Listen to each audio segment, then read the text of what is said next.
आज जंगल में संडे का दिन था। सब छोटे पक्षी देर तक सो रहे थे। बच्चों उठ जाओ, और कितना सोना है। अब तो नाश्ते का समय भी नहीं रहा। दोपहर में क्या खाओगे? मम्मा सोने दे प्लीज, उठकर बता देंगे जो खाना हुआ। आज का दिन है, प्लीज मम्मा। मम्मा देखो मैं तो उठ गया। मेरा अच्छा बेटा, बहुत अच्छी बात है। चलो आज मैं आपकी पसंद का खाना बनाऊंगी। मम्मा वादा करें आज मेरी पसंद का खाना होगा। हाँ बेटा बताओ।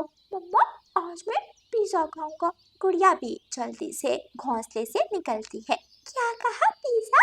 मम्मा मैं भी पिज्जा खाऊंगी। बच्चों ये क्या बात हुई? मैं तुम दोनों को घर का खाना खिलाती हूँ। मम्मा आपने वादा किया था मेरी पसंद का खाना होगा। अच्छा बच्चों चलो ठीक है, जल्दी से उठो, तैयार हो जाओ, आज पिज्जा खाने चलते हैं। बच्चे खुश हो जाते हैं।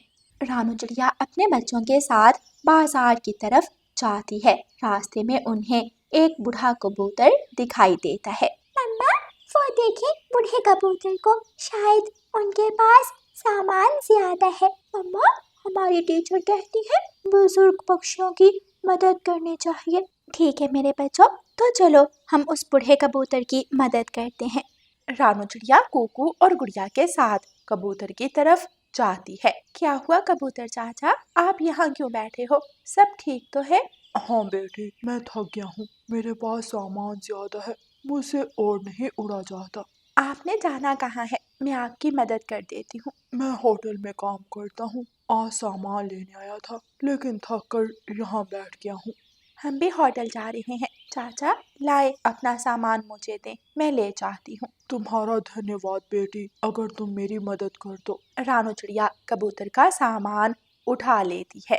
रानू चिड़िया कबूतर का सामान उठाती है और होटल की तरफ उड़ती है। कबूतर कुकू और गुड़िया रानू चिड़िया के पीछे पीछे उड़ते हैं। होटल पहुंचकर रानू चिड़िया सामान रख देती है। शुक्रिया बेटी। कोई बात नहीं कबूतर चाचा, आपकी मदद करना मेरा फर्ज है। आजकल ऐसी सोच हर एक की नहीं होती। तुम बहुत अच्छी हो चिड़िया। शुक्रिया कबूतर चाचा। तुम बैठो, मुझे बताओ तुम क्या खाओगी? पिज्जा, हम पिज्जा खाएंगे। हाँ मम्मा हम पिज्जा खाएंगे। ठीक है बच्चों, तुम यहाँ बैठो, मैं अभी आपके लिए पिज्जा बनाता हूँ। कबूतर चाचा रसोई में चला जाता है। मम्मा भूख लगी है, पिज्जा कब तक आएगा?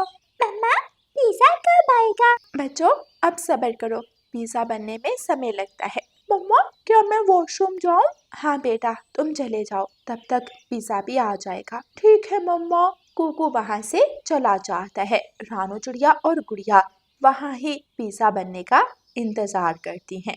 कुकू जैसे ही वॉशरूम जाता है, एक बड़ा सा कौवा उसका रास्ता रोक लेता है। कौवे अंकल साइड हो जाए, मुझे वॉशरूम जाना है। वॉशरूम नहीं, तुम अब मेरे साथ जाओगे। कौवे अंकल मम्मा ने मना किया है। मम्मा कहती है कभी भी किसी अजनबी के साथ मत जाना। छोटे चिड़े, तुम्हें मेरे साथ जाना पड़ेगा, नहीं जाओगे तो मैं जबरदस्ती करूंगा। कुकू वहां से भागने लगता है तो कौवा उसे पकड़ लेता है। इतने में उधर कबूतर चाचा आ जाता है। ओए कौवे, छोड़ो, छोड़ दो बच्चे को, वरना मैं तुम्हें जान से मार दूंगा। अरे ओ बूढ़े कबूतर, मुझे जाने दो, हटो रास्ते से।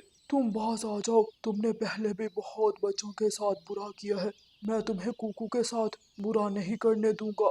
तुम जितनी भी कोशिश कर लो, आज तो ये चिड़ा मेरा भोजन बनेगा। कालू कौवा बूढ़े कबूतर को जोर से धक्का देता है और कुकू को पकड़कर ले जाता है। कबूतर चाचा जल्दी से रानू चिड़िया के पास आता है।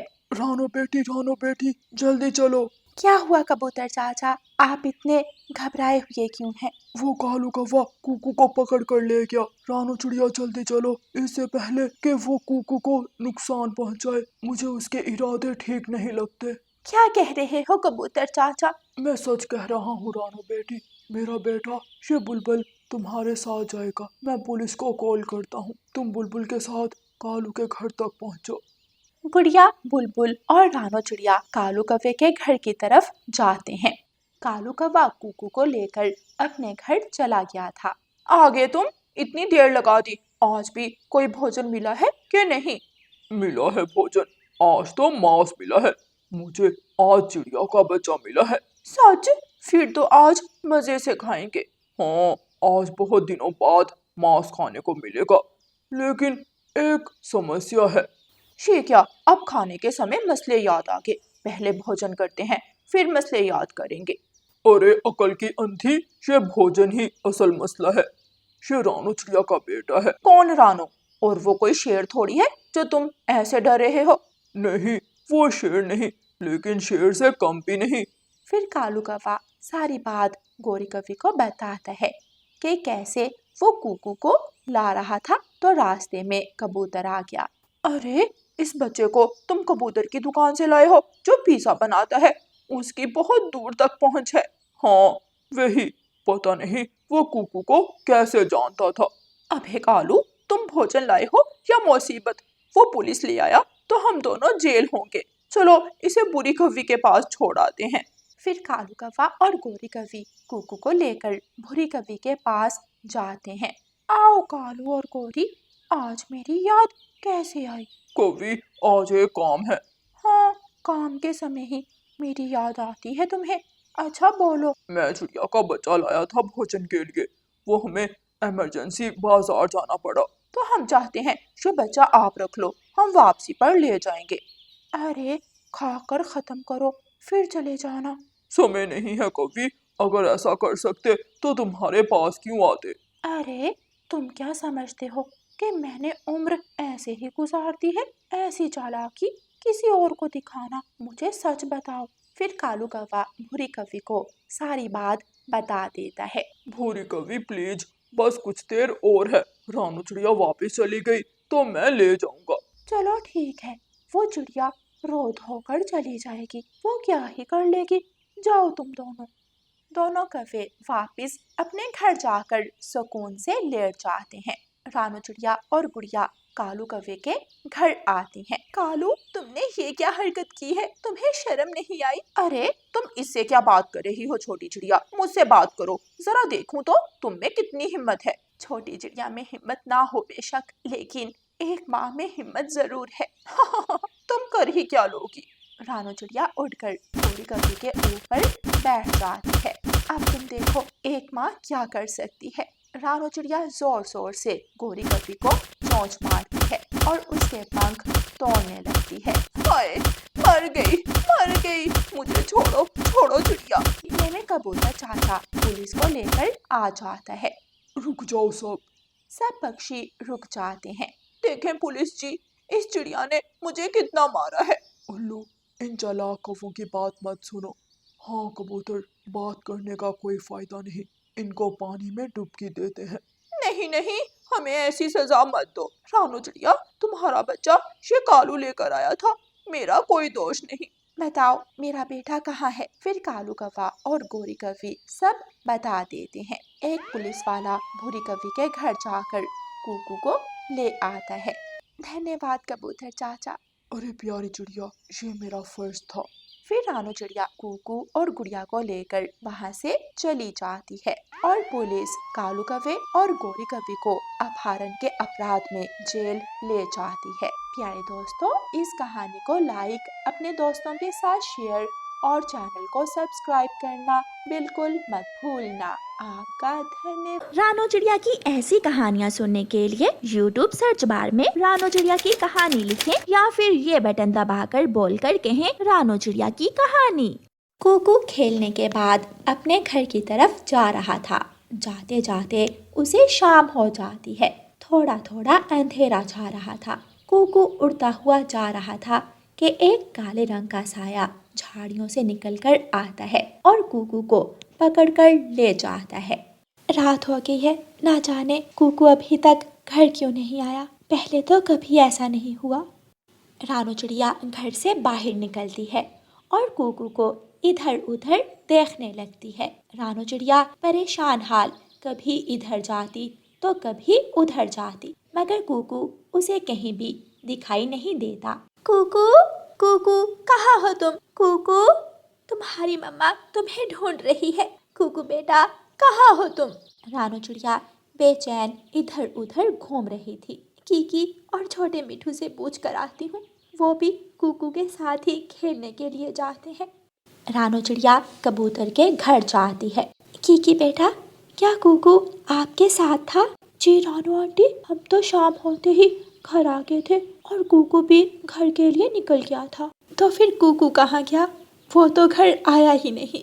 रानो बहन, परेशान ना हो, कुकू मिल जाएगा, हम मिलकर उसे ढूंढ लेंगे। सब पक्षी मिलकर कुकू को यहाँ वहाँ ढूंढते हैं, मगर कुकू कहीं भी दिखाई नहीं देता। आखिर थक हार कर सब अपने अपने घरों को चले जाते हैं। रानो चिड़िया अपने घर के बाहर बैठी अपने बेटे की राह देख रही थी। उसकी नजरें दूर तक अपने बेटे को देख रही थी। कुकू मेरे बच्चे, कहाँ रह गए हो तुम? घर आ जाओ, तुम्हारी मम्मा तुम्हें ढूंढ ढूंढ कर थक गई है। मेरी जान, कहाँ हो तुम? कुकू कुकू मेरे बच्चे। रानो चिड़िया सारी रात घर के बाहर बैठकर रोती रहती है। उसे तरह तरह के ख्याल सता रहे थे। सुबह हो जाती है। सब पक्षी मिलकर चील रानी के पास जाते हैं। चील रानी, प्लीज कुछ करें, मेरा बच्चा ना जाने कैसा होगा। सिपाहियों, जल्दी जाओ और पूरे जंगल को छान मारो और कुकू को लेकर वापस आना। सिपाही पक्षी रानो चिड़िया के बेटे कुकू को ढूंढने के लिए निकल जाते हैं। रानो चिड़िया, चुप हो जाओ, तुम्हारे बच्चे को कुछ नहीं होगा, वो जल्द मिल जाएगा। हमारे जंगल में कोई शिकारी पक्षी नहीं है और ना ही कोई मांस खाता है। तुम्हारा बेटा जल्दी आ जाएगा। सिपाही पक्षी सारा जंगल घूमते हैं। एक जगह उन्हें कुकू के पंख और टांगे मिलती हैं। वो पंख और टांगे उठाकर तुरंत वापस मुड़ते हैं। रानो चिड़िया तो ये सब देखकर बेहोश हो जाती है। कौन है जो ये सब कर रहा है? आज तक हमारे जंगल में किसी की इतनी हिम्मत नहीं हुई, फिर आखिर कौन है ये? यूं ही दिन गुजरते गए। अब तो आए दिन जंगल में पक्षियों का शिकार होने लगा। शिकारी पंख और टांगे छोड़ जाता और बाकी पक्षी खा जाता। सब पक्षी डरे हुए बैठे थे। हमें कुछ ना कुछ करना होगा। अब हम किसी और पक्षी को मरने नहीं देंगे। कालू कौवे, मैंने तुम्हें कहा था पंखों को ठिकाने लगा देना, मगर तुमने पंख और टांगे ऐसे ही छोड़ दिए। अब अगर किसी को पता चल गया तो हमारी क्या इज्जत रह जाएगी? और चील रानी मुझे अपना वजीर भी नहीं बनाएगी। मैं बहुत थक गया था और मुझे बहुत नींद आ रही थी। कौन है वहाँ? कौन है? कबूतर, कबूतर ने हमारी बातें सुन ली। ये कबूतर मरवाएगा हमें।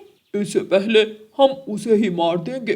कबूतर वहाँ से जल्दी से उड़ता है, मगर चील और कौवा उसे घेर लेते हैं। चील कबूतर को भी मार डालती है। ठिकाने लगा दो इसे, अब मुझे भूख नहीं है। चील अपनी गुफा में चली जाती है। अगले दिन सब पक्षी कबूतर को मरा हुआ देखते हैं। कबूतर तो कल कौवे के पास गया था और उसके बाद मतलब ये कौवा और नीलो चील। अब मुझे ही कुछ ना कुछ करना होगा।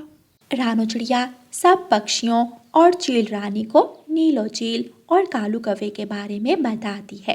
रानो, तुम गलत कह रही हो। नीलो चील ऐसा नहीं कर सकती, वो तो हमारी वजीर बनेगी। तुम कुछ सोच समझ कर बात करो। अच्छा, अगर ऐसा है तो आज आप सब मेरे साथ चलें। हम एक जगह छुप जाते हैं। आज मैं आपको कालू कौवे और नीलो चील की असलियत दिखाऊंगी। मुझे तो बहुत देर से उन दोनों पर शक है। जब हम सब पक्षी एक जगह होते हैं तो वो दोनों कहीं नज़र नहीं आते। ठीक है चिड़िया, तुम जैसा कहती हो हम वैसा ही करेंगे, लेकिन अगर तुम गलत हुई तो तुम्हें सारी उम्र जेल में चक्की पीसनी पड़ेगी। मुझे मंजूर है। रानो चिड़िया नीलो चील और कालू कौवे के पास जाती है। कबूतर कल तुम दोनों के पास आया था, फिर उसके बाद वो नज़र नहीं आया। क्या तुम दोनों ने? तुम बड़ी चालाक चिड़िया हो, आखिर पता चल ही गया तुम्हें। मगर अब क्या फ़ायदा, अब तो तुम भी मरने वाली हो। तुम्हारा बेटा तुम्हें बहुत याद करता होगा, तुम्हें भी उसके पास पहुंचा देती हूँ। मैं जानती थी तुम्हारी असलियत। चिड़िया, ऐसा है ना, तो तुम पहले कुछ कर सकी ना अब कर सकोगी। आज तुम्हारा खेल खत्म होगा, क्योंकि आज मैं अकेली नहीं हूँ। सब पक्षी वहाँ आ जाते हैं। रानी चील भी अपने सिपाहियों के साथ वहाँ मौजूद थी। तुमने जंगल का कानून तोड़ा, तुमने मासूम पक्षियों का खून किया, तुम्हें हमने वजीर बनाने का सोचा, मैं गलत थी, तुम इस काबिल हो ही नहीं। सिपाहियों, ले जाओ इन दोनों को जेल में कैद कर दो और 2 दिन के बाद इन्हें सूखा दाना मिलेगा ताकि इन्हें एहसास हो कि मासूम पक्षियों को खाए बिना भी जिंदा रहा जा सकता है। मगर मैंने तो किसी को नहीं खाया। तुमने नीलो चील का साथ दिया, इसलिए तुम भी इस अपराध में बराबर के शरीक हो। कालू कौवे और नीलो चील को जेल में डाल दिया जाता है और वो सारी उम्र जेल में चक्की पीसते हैं। प्यारे दोस्तों, इस कहानी को लाइक, अपने दोस्तों के साथ शेयर और चैनल को सब्सक्राइब करना बिल्कुल मत भूलना। आपका धन्यवाद।